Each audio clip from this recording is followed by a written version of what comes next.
y estaba yo preocupado por las cosas ¿sabe? Yo tengo una personalidad en la que, un carácter en la que por algún motivo me gusta estar como que al frente de todas las cosas. Me es difícil incluso a veces delegar cosas porque es como que siempre quiero estar en control y soy muy perfeccionista y me cuesta trabajo estar en un lugar cuando tengo un problema en otro. Es como que quiero estar ahí y darle el frente al problema y estoy muy acostumbrado a eso. Pero en ese momento estábamos lejos, estábamos de viaje, estábamos en algo que se llamaba reposo. Yo tenía de todo menos reposo. Mi corazón estaba en otro lugar, aunque mi alma, mi cuerpo físicamente estaba en ese viaje, mi corazón estaba en otro lugar. Y me acuerdo que en ese momento yo miré al pastor, al pastor Cash, y lo vi tan tranquilo que yo dije: a la onda de ser padre, tener cierta espiritualidad en tu vida. Y se me vino esa idea donde no hayan problemas. Y me acuerdo que la pastora Sonia se me acercó, la esposa de mi pastor, y me dijo algo que me llamó la atención. Me dijo: mira, Robert, te veo muy angustiado, no te veo aquí con nosotros. ¿Qué pasó? ¿Qué problema tienes? Y le dije: mire, pastor, es que tengo tantos problemas en casa y no quisiera estar, o sea, quiero estar aquí, pero al mismo tiempo quisiera estar allá arreglando los problemas. Y me acuerdo que ella me dijo: mira, Roberto, olvídese de eso, por favor. Si usted tiene problemas, imagínese mi esposo cuántos problemas tiene. Y entonces yo miré al pastor y dije: es verdad, él debe tener muchos más problemas que yo. ¿Y cómo es posible que esté tan tranquilo? Y entonces entendí algo especial de parte de Dios, que no importa el grado de espiritualidad que puedas tener en la vida, no importa qué tanto ores, qué tanto ayunes, no importa cuánto dinero puedas tener o cuánto dinero no tengas, la realidad es que no hay un grado en el que puedas llegar en tu vida en donde no hayan problemas. Y Jesús lo dejó claro. Jesús era el Hijo de Dios, nacido de una virgen, sin pecado concebido, y su vida fue marcada por aflicciones. Fue marcada porque estuvo rodeado desde el día antes de nacer. Dice la Biblia que ya lo querían matar. No había nacido, ya había un plan para matarlo. Y desde antes de nacer Jesús padeció aflicción. Y si Jesús, en el grado de espiritualidad que él tenía, tuvo aflicción, eso me dice a mí que no importa cuánto tiempo, y no importa qué tan santificado, y no importa qué tan entregado, y no importa cuánto éxito tenga en la vida, la realidad es que mientras estemos vivos en esta vida tendremos aflicción. Unos tendrán aflicción de una manera, otros tendrán aflicción de otra manera, pero todos tendremos aflicción. Y la respuesta de Dios a todas las personas que pasan por aflicción en su vida es exactamente la misma: tengan fe en Dios. Y ese es el camino del que hoy te quiero hablar en esta tarde. Es el camino del que hoy te quiero hablar, del único camino que nos lleva al lugar que Dios ha diseñado para nosotros. No importa el nivel de espiritualidad que tengas, no importa tu capacidad financiera, no importa tu estatus social, no importa, en tu vida vas a estar plagado de adversidades, y la fe en Dios es lo que te da la victoria en cada situación. Es importante que entendamos eso de parte de Dios. Muchas veces nos engañaron diciéndonos que si nos acercábamos a Dios los problemas se iban a ir. Y sabes que he descubierto que a veces no solamente no se van, a veces entre más nos acercamos a Dios, más problemas vienen a nuestra vida. Y hay personas que están esperando que algo suceda. Hay personas que no, el día que yo me case, ese día voy a ser feliz. El día que yo tenga dinero, ese día voy a ser feliz. El día que alcance ciertas cosas, tenemos la idea de que es en esas circunstancias donde nuestras adversidades presentes se van a ir. Pero quiero ponerte esto en tu corazón: a lo mejor haya solución a tus adversidades que tienes en este momento, pero cuando suceda lo que quieras que suceda, nuevas adversidades van a venir. David venció a Goliat, pero no venció a Betsabé. David venció a Goliat, pero también tuvo que pelear con Saúl. Yo quiero ponerte esto en tu corazón. El que tengas una adversidad hoy no significa que la solución a esa adversidad va a significar que se acabó la adversidad. Se acabó esa adversidad, pero otras vendrán en tu vida. Porque Jesús fue claro cuando dijo: en la vida tendréis aflicción. La solución es ten fe en el Señor. En el Salmo 40, el verso 2, David dijo algo que cautivó mi corazón. Dijo: me sacó del foso de desesperación, del lodo y del fango, puso mis pies sobre suelo firme. Pero ojo con esta declaración. Mira lo que él dice acá: y a medida que yo caminaba, me estabilizó. Y esa declaración es muy, pero muy significativa para cada uno de nosotros. David dice algo que me cautiva el corazón y que me hace ver algo muy importante de parte del Señor. Y es que David, muchas veces decimos: cuando todo está bien, entonces voy a avanzar. Cuando las condiciones sean correctas, entonces voy a emprender. Cuando las condiciones sean adecuadas, entonces voy a servir, entonces voy a caminar, entonces voy a ser feliz. Y quiero ponerte esto en tu espíritu, porque David dice, no dice cuando todo esté listo yo camino. David dice: mientras yo camino, el Señor me bendice. Mientras yo camino, Él me bendice, Él me levanta, Él me prospera. Y esto es lo que yo llamo el camino de la fe.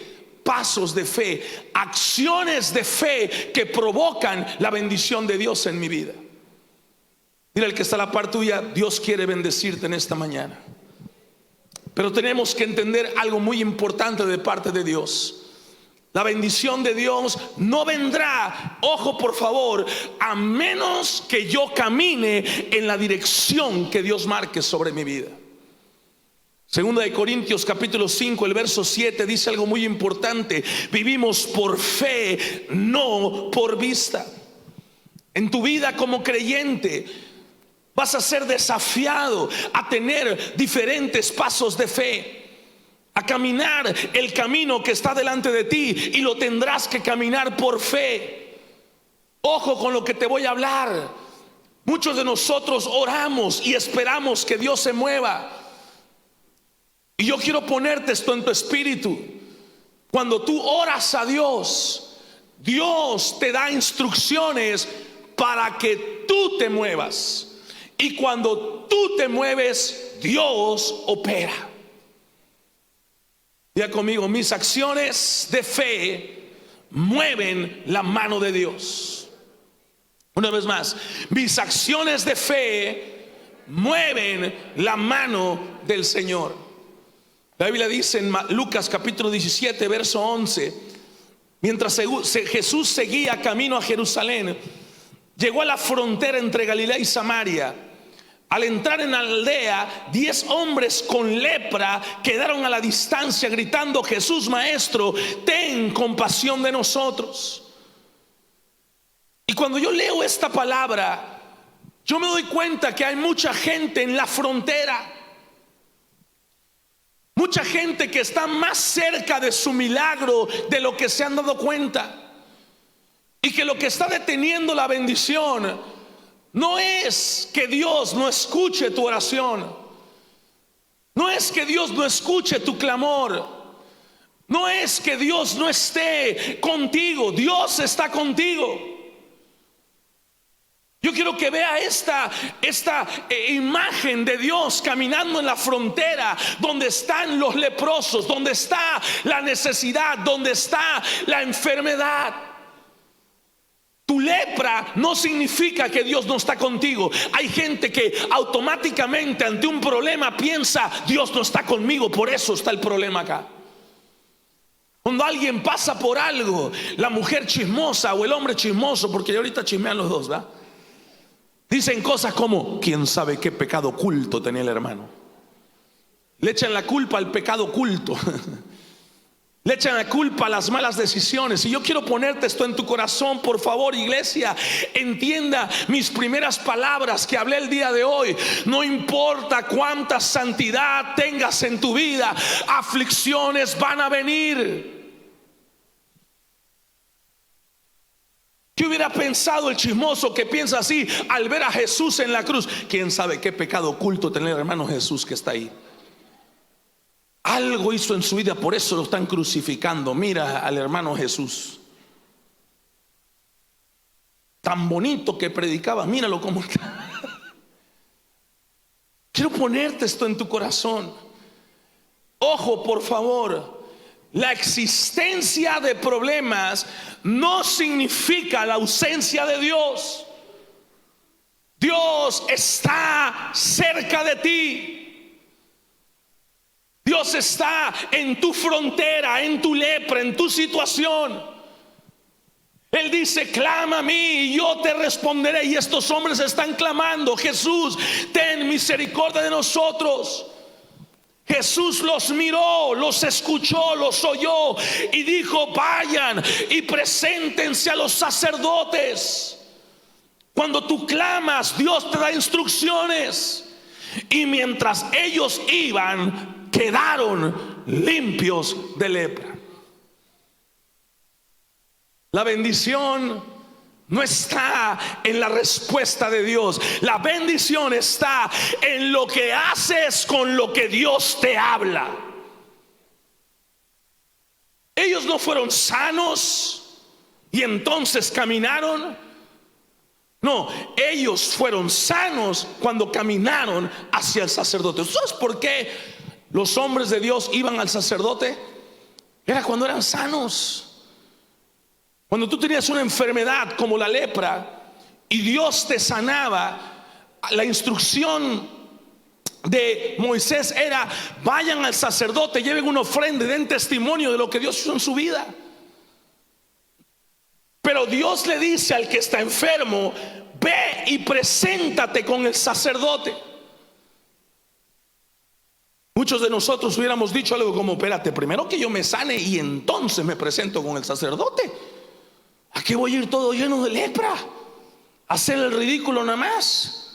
¿Cierto? Y a veces nosotros queremos exactamente eso: que algo pase y entonces damos testimonio, que algo suceda y entonces toco la puerta, que algo pase y entonces camino. Pero no es lo que dice la palabra del Señor. David dijo: mientras yo camino, Dios me bendice. Mientras yo camino, el Señor me levanta. Y mientras estos leprosos van caminando, ellos reciben el milagro, porque la fe te dice: camina y verás la gloria de Dios. Cree y verás a Dios obrar en tu vida. Mira al que está a la par tuya: te falta el hacer, hermano.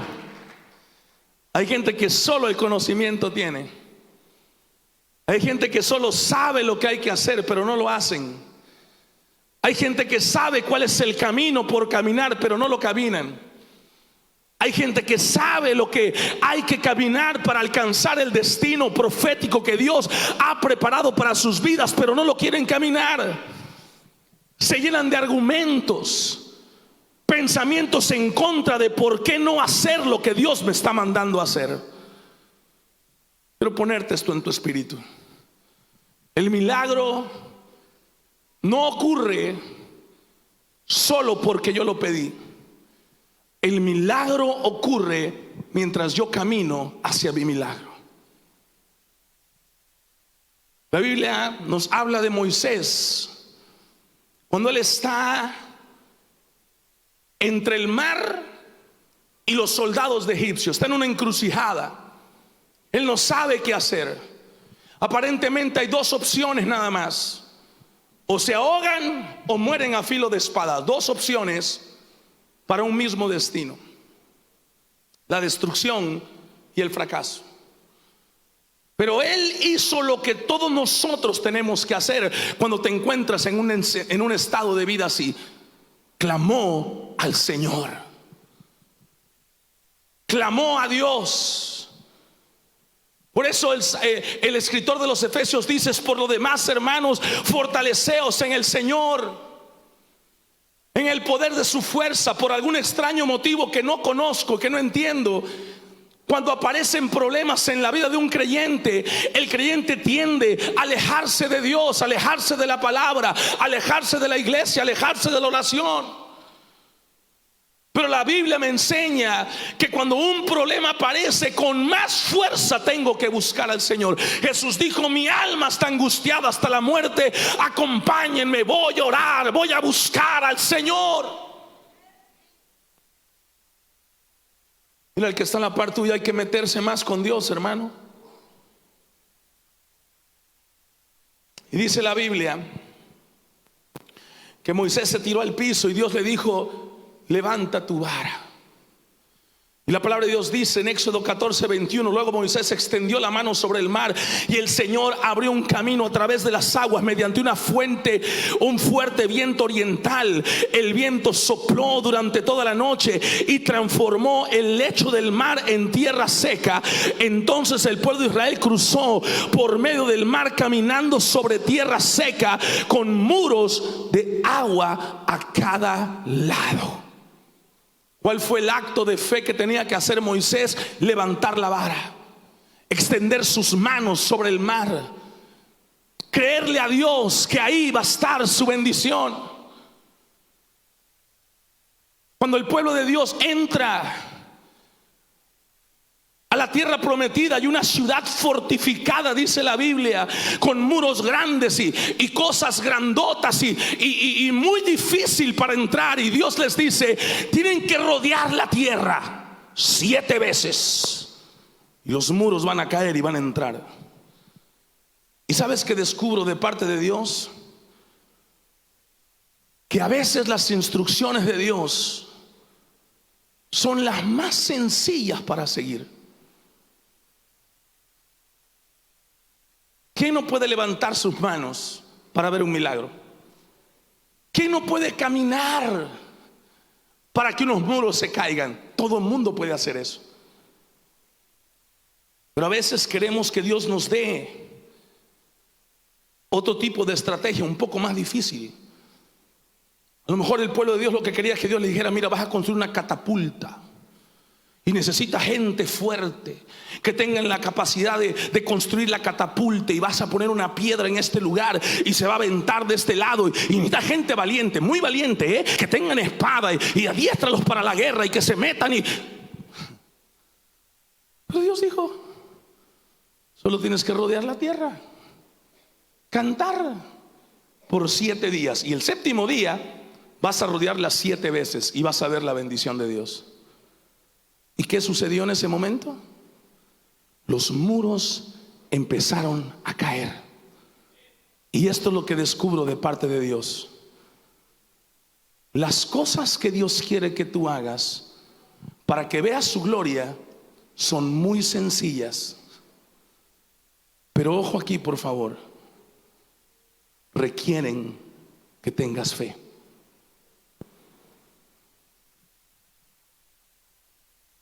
Las instrucciones de Dios son las más sencillas, pero son las que requieren fe, porque al que cree todo le es posible. ¿Alguien puede decir amén a eso?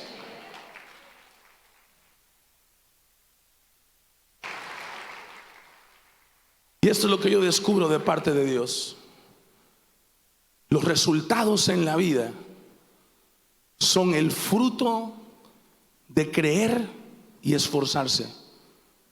Y esto es lo que descubro de parte del Señor. El que cree y se esfuerza verá la gloria de Dios. Yo puedo predecir mi bendición, y lo único que tengo que hacer es creer, esforzarme, y vendrá el resultado de parte de Dios a mi vida.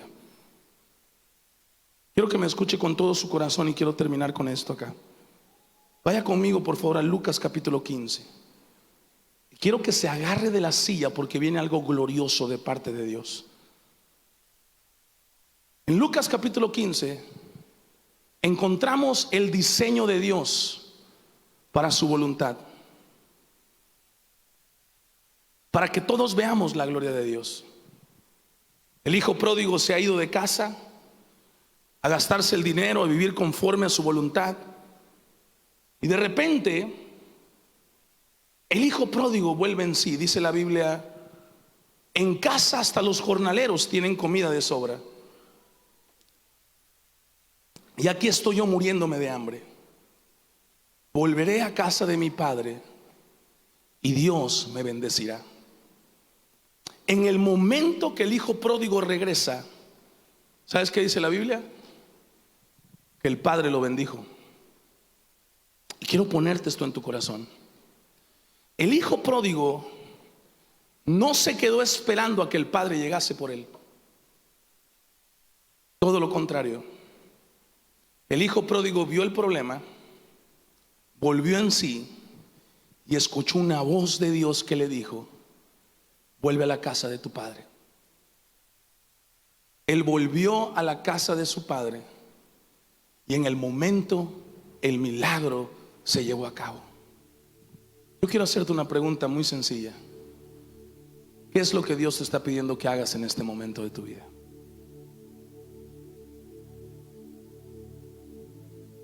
¿Cuál es el paso de fe que Dios quiere que des? Pero me llama la atención algo de esta historia, y me encanta de esta historia algo.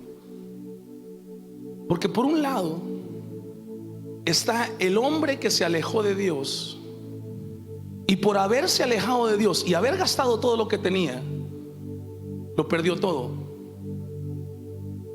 Quería comer comida para cerdo. Vuelve en sí, da pasos de fe para su retorno. Dios lo recibe, lo levanta y lo bendice. Y a lo mejor tú estás aquí hoy y perdiste todo por haberte alejado del Señor, pero Dios te dice hoy: vuelve con todo tu corazón, porque yo te voy a levantar y te voy a bendecir en el nombre de Jesús.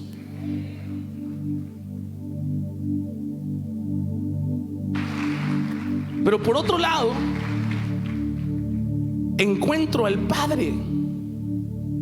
Y tal vez tú no te has alejado de Dios, pero estás esperando que algo vuelva de parte de Dios a tu vida. Estás esperando recibir un milagro de parte del Señor. ¿Y sabes qué es lo que la Biblia me dice?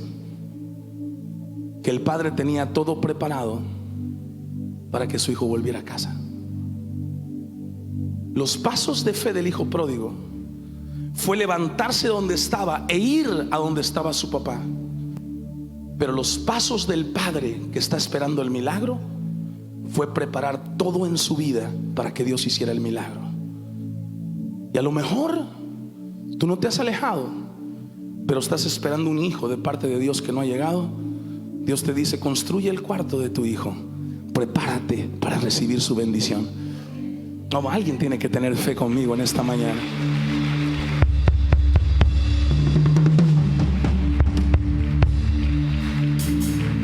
Santiago capítulo 2 dice la Biblia, el verso 17: como pueden ver, la fe por sí sola no es suficiente. A menos que produzca buenas acciones, está muerta y es inútil. ¿Qué necesitamos para ver la gloria de Dios? Dar pasos de fe. No es sentarse, orar y esperar que Dios haga algo. No, hermano, Dios nunca va a hacer nada. Dios quiere que tú te muevas, que te muevas en fe, que cuando clames a Dios y escuches la instrucción de Dios, te muevas en esa dirección, porque Dios quiere hacer algo fresco en tu vida. Dios quiere bendecirte, levantarte, hacer algo grande en tu vida y en tu corazón. Pero para eso te tienes que levantar en fe hacia lo que Dios tiene preparado para tu vida. El Salmo 143 verso 10 dice: enséñame a hacer tu voluntad, porque tú eres mi Dios. Ojo aquí: que tu buen espíritu me lleve hacia adelante con pasos firmes. Y aquí es donde está el truco. Es fácil moverse Pero moverse por fe necesita la confirmación de Dios. Puedes estarte moviendo por fe, pero son tus emociones. Alguien dice: es que Dios me habló y me dijo: deja a tu mujer y agarra a tu vecina. Dios me lo mostró en un sueño cuando la vecina salía y se iba conmigo en el carro, y me voy a mover en fe, pastor. Mañana le pido el divorcio a mi mujer. No, hermano, esa no es la voluntad de Dios. Hay una palabra de Dios que es el filtro para conocer su voluntad. Y Josué capítulo 1 verso 7 dice: sé fuerte y muy valiente. Ten cuidado de obedecer las instrucciones que Moisés te dio. No las desvíes de ellas, ni a derecha ni a izquierda. Entonces te irá bien en todo lo que hagas. Estudia constantemente este libro de instrucción, medita en él de día y de noche, para asegurarte de obedecer todo lo que está ahí escrito. Solamente entonces prosperarás y te irá bien en todo lo que hagas. Es ahí en la palabra. Cuando yo me esfuerzo en lo que Dios me dice que yo haga, cuando vivo el respaldo de Dios en todo lo que hago.